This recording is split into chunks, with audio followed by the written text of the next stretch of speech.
Assalamualaikum warahmatullahi wabarakatuh. Alhamdulillah wassalatu wassalamu ala rasulillah wa ala alihi wa sahbihi wa man wala wa man tabi'ahum bi ihsanin ila yaumil qiyamah.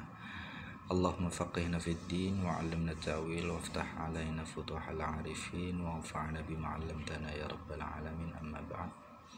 Rabbi shrah li sadri wa yassir li amri wa hlul 'uqdatam min lisani yafqahu qawli. Amin ya rabbal alamin. Seluruh teman-teman semuanya yang semoga senantiasa diberikan kesehatan oleh Allah Subhanahu wa taala. Insyaallah pada video kali ini kita akan sedikit membahas mengenai madhab. Nah, ini merupakan tulisan saya ya, jadi saya baca beberapa literatur baik dari fikih, sejarah fikih maupun tarikh tasyri' dan juga usul fikih. Nah, di sini saya menyederhanakan definisi dan juga penjelasan mengenai madhab. Nah, ini merupakan tulisan saya yang saya himpun di Fikih Puasa Praktis. Jadi buku ini membahas mengenai puasa. Nah, tapi sebelum kita bahas puasa, saya sebutkan di sini mengenai madhab secara ringkas. Nah, bisa dilihat oleh teman-teman semuanya. Insyaallah videonya nggak lama, jadi biar teman-teman semuanya bisa faham sedikit, ada gambaran apa itu madhab. Bismillahirrahmanirrahim, kita mulai ya. Sekilas tentang madhab. Nomor 1, madhab adalah kumpulan hukum Islam yang diambil oleh seorang imam yang diakui keilmuannya dan kemudian dimatangkan oleh para imam yang mengikutinya. Jadi madhab itu adalah kumpulan hukum Islam.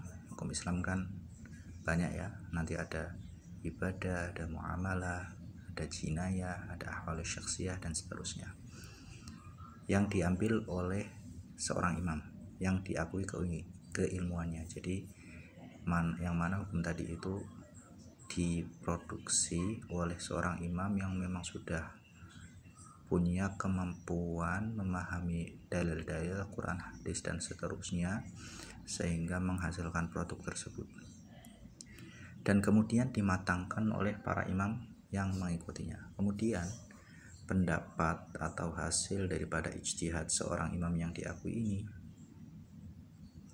kan ada pengikutnya. Nah, pengikutnya tersebut itu mematangkan lagi. Karena apa? Karena terkadang imam mujtahid tadi dalam satu masalah mempunyai beberapa pendapat, misal 3, 4 atau 5 dan seterusnya. Nah, imam-imam setelahnya yang juga pakar tetapi masih mengikuti imam mujtahid tadi itu merajihkan atau memilih mana kiranya yang lebih kuat daripada sekian banyak pendapat imam mujtahid tadi. Jadi madhab itu bukan semisal kita dengar kata madhab Imam Syafi'i, bukan berarti itu hanya murni pendapat Imam Syafi'i saja, enggak. Memang pokoknya itu pendapat Imam Syafi'i, tapi di bawahnya itu ada ribuan ulama yang kemudian meneliti kembali pendapat Imam Syafi'i, kemudian yang kuat mana, yang sesuai dengan zamannya itu mana, itu dipilih oleh imam-imam sesudahnya, dan itu namanya madhab. Jelas ya, jadi bukan hanya pendapat satu imam saja. Yang kedua, hukum bermadhab tidak wajib bagi mereka yang memang layak untuk mengambil hukum agama langsung dari Al-Quran, hadis, ijma' dan qiyas dan lain sebagainya.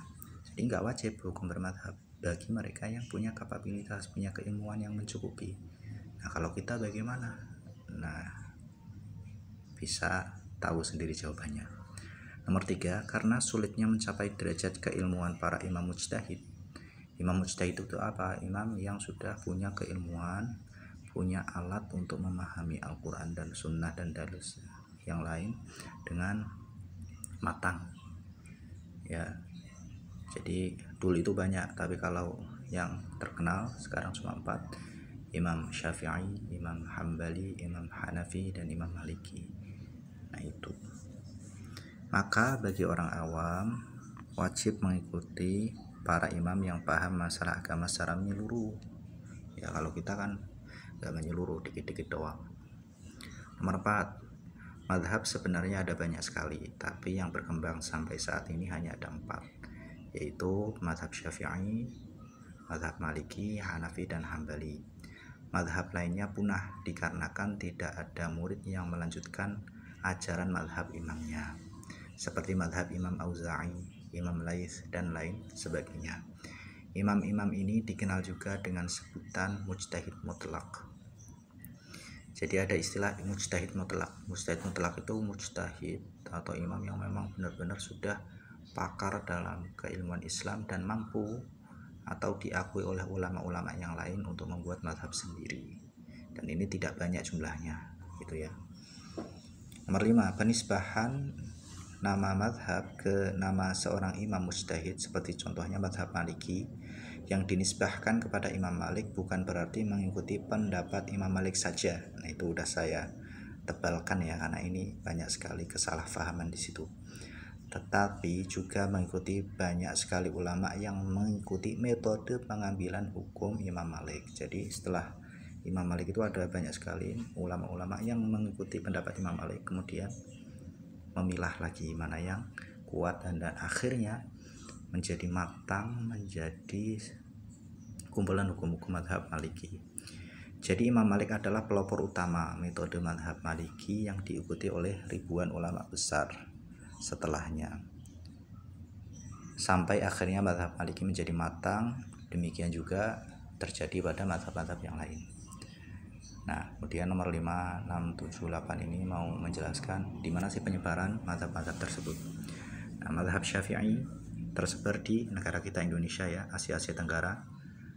Contohnya Malaysia, Brunei, Singapura, Thailand Selatan, itu kebanyakan adalah Syafi'i. Sebagian India seperti Malabar ya.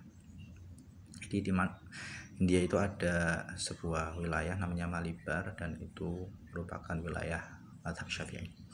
Dan Yaman, Somalia, sebagian Mesir, Jordan, dan Palestina. Nomor 6, mazhab Maliki tersebar di sebagian negara-negara Afrika seperti Sudan, Maroko, Mauritania, Aljazair, Nigeria, dan sebagainya. Jadi kebanyakan memang negara-negara Afrika ya. Nomor 7, mazhab Hanafi tersebar di Turki, India, Afghanistan, Pakistan, Cina, dan negara-negara Asia Tengah. Nomor 8, mazhab Hambali tersebar di Saudi dan sekitarnya.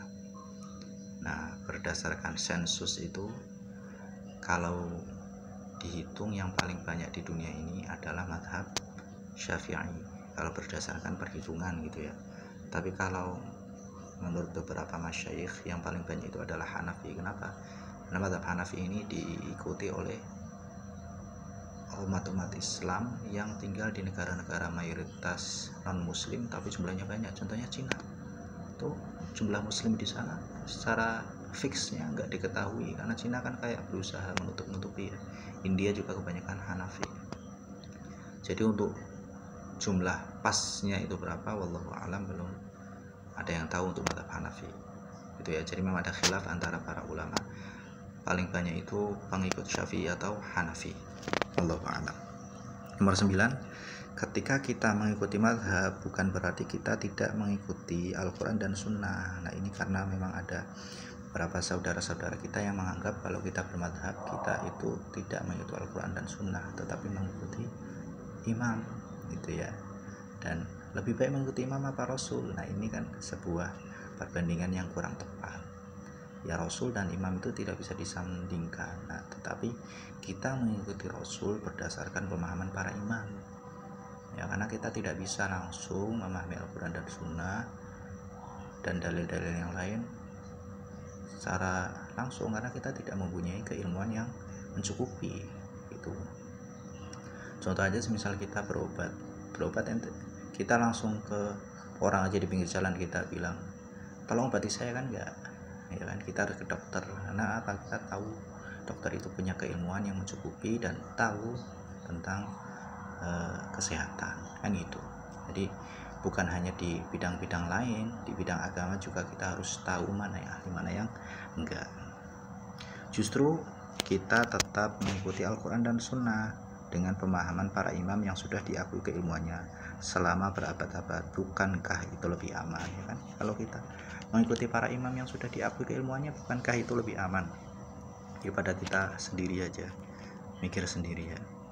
Nomor 10, para imam yang memahami Al-Quran dan Sunnah mempunyai sanad yang kesemuanya bersambung ke Rasulullah SAW. Jadi para imam itu 4 yang sekarang tersebar di seluruh dunia, semuanya mempunyai sanad keilmuan, yang mana beliau-beliau itu mengambil dari guru-gurunya, dan gurunya mengambil dari gurunya lagi sampai ke Rasulullah. Nah, di sini saya sebutkan jalur sanad Imam Syafi'i. Sanad itu maksudnya adalah guru, ya.